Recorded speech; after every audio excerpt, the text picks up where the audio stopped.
Danau Sekawi, Kecamatan Jongkong, Kabupaten Kapuas Hulu, Kalimantan Barat. Kamis malam, telah terjadi angin kencang yang mengakibatkan atap lanting para nelayan rusak sebagian.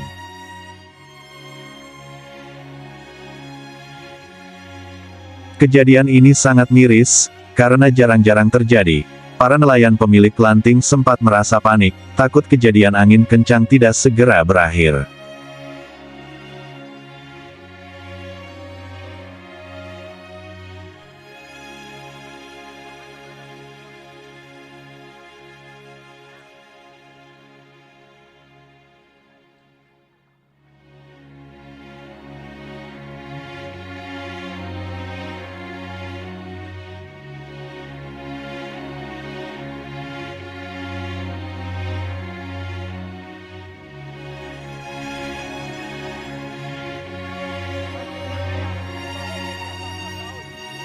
Bersyukur tidak ada korban jiwa dalam peristiwa ini, namun kerugian material tidak dapat terelakkan. Oke, kita terus nih.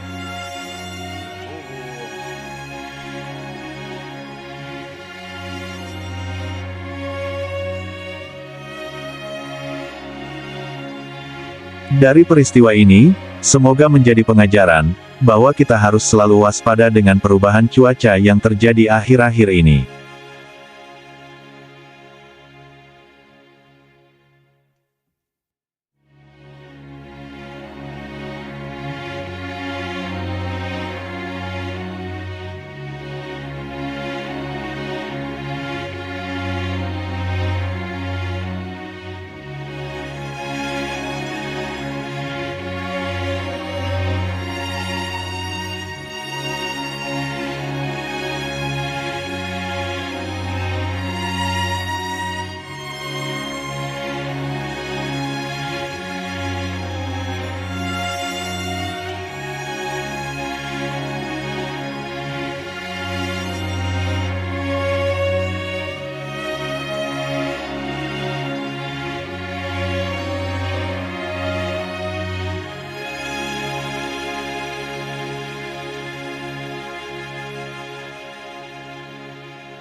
Akhirnya, semoga kita selalu dalam lindungan Tuhan Yang Maha Esa, dijauhkan dari mara bahaya. Amin ya robbal alamin.